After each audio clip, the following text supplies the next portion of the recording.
안녕하세요.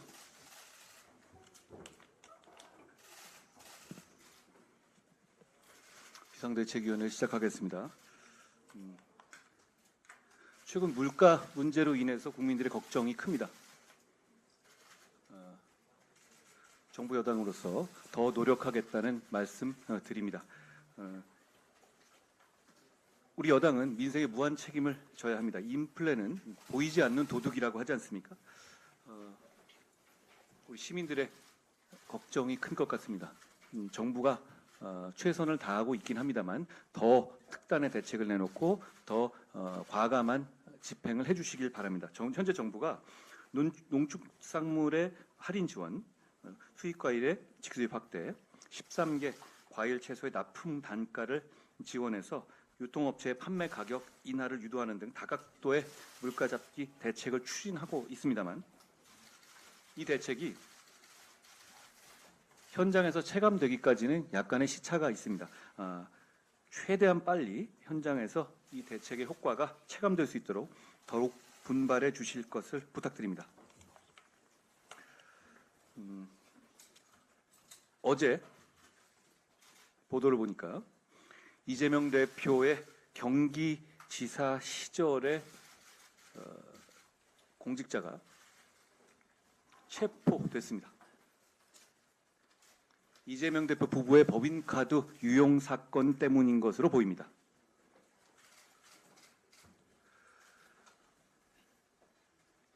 이 얘기는 이재명 대표 부부의 법인카드 세금 유용 사건에 있어서 그런 전직 경기도 직원을 체포할 만한 어떤 혐의의 소명이나 체포의 필요성이 인정됐다는, 그것도 수사기관이 아니라 법관에 의해서 인정됐다는 것을 뜻합니다. 이 얘기는 조명현 씨라는 분이 당시에 폭로를 한 부분이 있잖아요. 그런데 지금 체포된 이 오모 씨는 그분의 전임자입니다. 그렇다면 세금 법카 유용 행위가 일시적이 아니라 대단히 오랜 기간 동안 자행되어 왔다는 것을 의미합니다. 이 점에 대해서 이재명 대표는 어떤 설명도 하고 있지 않습니다. 정치하고 표를 달라고 하려면 이거 답해야 되는 것 아닙니까? 이재명 대표가 얘기하기 싫다면 민주당의 다른 분이라도 이거에 대해서 합리적인 설명을 내놔야 합니다. 왜 말이 없습니까? 지금 권향엽 씨라는 이재명 대표의 배우자이신 김혜경 씨, 배우자실 부실장, 배우자실한 말도 너무 우습지 않습니까? 이런 거를 만드는 조직이 도대체 어디 있습니까? 그런데 좋습니다. 그 비서에 대한 공천 문제로 국민들이 대단히 분노하고 계시고 언론의 관심도 뜨겁습니다. 저는 이 문제에 대해서 국민들이 분노하시는 이유가 이재명 대표 부부의 어떤 이 다른 사람과 공직자를 대하는, 자기 몸종이나 수하처럼 대하는 그런 기본 마인드 때문이라고 생각합니다. 맥락이 닿아 있거든요. 이재명 대표 측에서 권향엽 씨는 비서가 아니다라고 했죠. 그런데 자기들이 비서실 밑에 넣어놓고도 비서가 아니라고 하면 어떻게 합니까? 수행 안 했다고 했는데 수행한 증거가 있는데요. 이재명 대표께 말씀드리고 싶은 것은 과거 자신이 경기도나 성남에서 몸종처럼 부렸던 세금으로 월급 받는 공직자들, 그런 사람들을 비서라고 생각하는 거라면 잘못된 생각입니다. 그건 비서가 아니라 부정부패 범죄이고 인간에 대한 학대입니다. 저는 이재명 대표가 어물쩍 넘어갈 게 아니라 이 문제에 대해서 확실한 입장을 밝혀야 한다고 생각합니다. 국민들께서 이렇게 관심이 많으신데 어제 이거 가지고 저희로 고발했더라고요. 민주당이 자주 쓰는 수법입니다. 자기들이 몰리고 그 불리한 이슈에서 오히려 고발장 띡 던져놓고 다음 페이지로 넘어가겠다 이런 건데요. 우리 분명히 말씀드립니다. 우리 국민의힘은 달라졌습니다. 우리는 이런 거 대충 넘어가 주지 않습니다.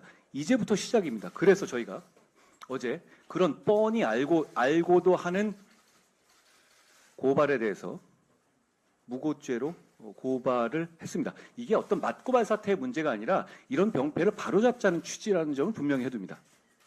또 하나, 이재명 대표께 대한민국의 모든 방송사가 원하고 있는 저와의 1대1 토론에 응하라는 말씀 다시 한번 드립니다.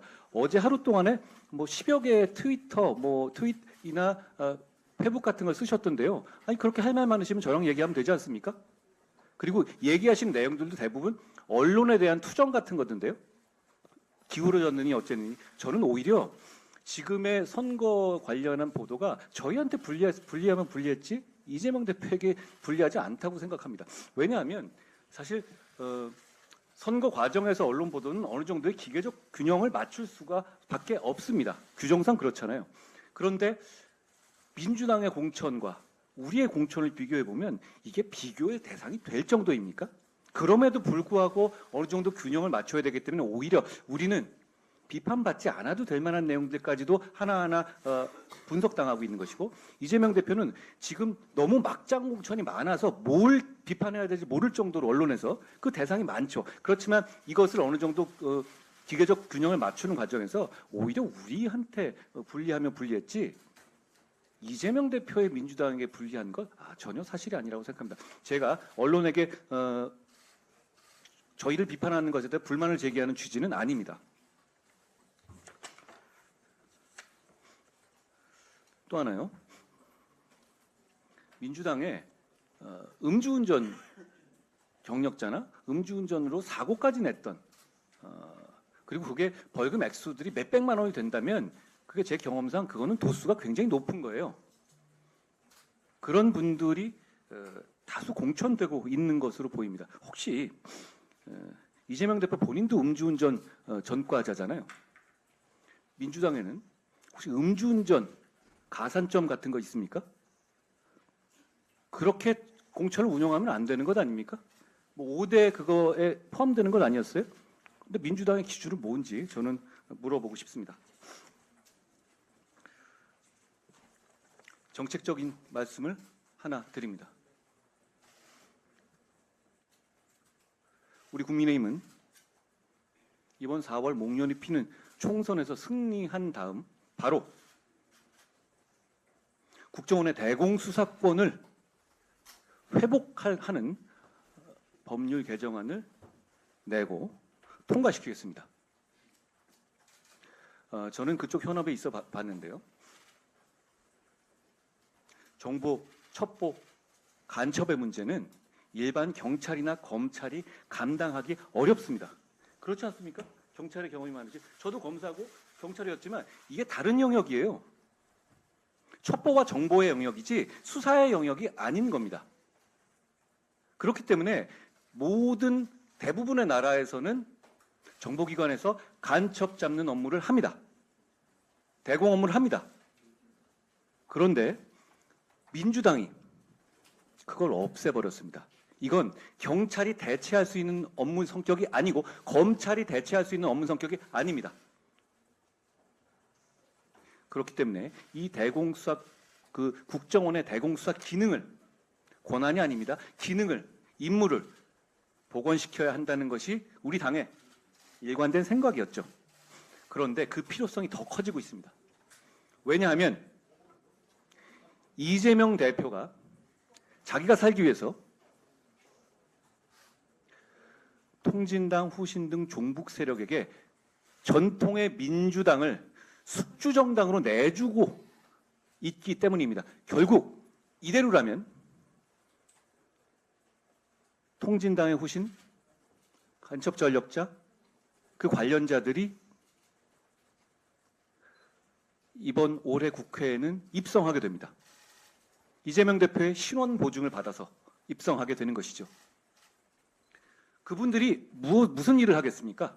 국회에서. 국회는 자료 요구권이 있습니다. 경찰, 검찰, 국정원, 국방부 핵심 자료들을 열람하고 파악하고 추궁할 수 있습니다. 그 문제가 저는 대단히 심각한 문제라고 생각합니다. 그런데도 불구하고 국정원의 대공 수사권 자체가 없다라고 하셨을 때 훨씬 더 지금보다도 훨씬 더 심각한 문제가 생길 겁니다. 그 문제를 반드시 막아야 하기 때문에. 근데 지금의 이재명 대표의 이런 민주당의 숙주 정당화 작업 속도와 방향에 따르면 그분들이 그런 종북적인 성향을 가진 친북적인 성향을 가진 분들이 국회로 입성하는 것을 막을 수가 없습니다. 그리고 이재명 대표가 자기 살기 위해서 그 생각을 바꿀 것 같지도 않습니다. 그렇기 때문에 우리는 이번 선거에서 반드시 승리해야 하고 그 승리에서 바로 이 국정원의 대공 수사 기능을 국가를 위해서 시민을 위해서 반드시 회복하겠다는 말씀을 드립니다.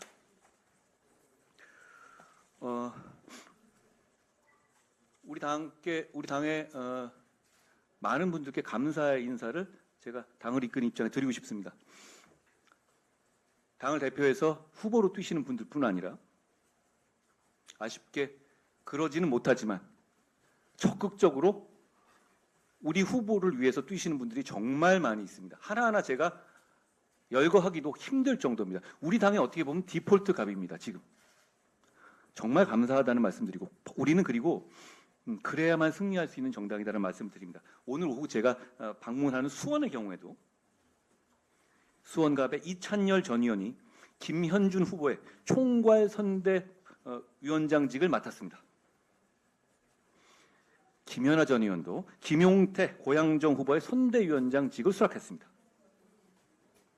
서대문을에 공천을 신청했던 송주범 전 서울시 부시장께서도 박진 후보의 선대위원장으로 함께하고 있습니다. 김성태 전 원내대표는 말할 것도 없습니다. 김포가 박진 후보와 김포을의 홍철호 후보의 선대위원장까지도 맡아주고 계십니다. 저는 이런 우리 당과 우리 당을 지지하시는 분들의 희생과 헌신을 후보님들이 잊지 말아야 한다고 생각합니다. 더 열심히 뛰어야 한다고 생각하고 더 열심히 뛰어주실 것을 요청드립니다. 저도 이런 분들의 마음을 잊지 않고 우리 모두 더 열심히 하겠다는 말씀을 드립니다.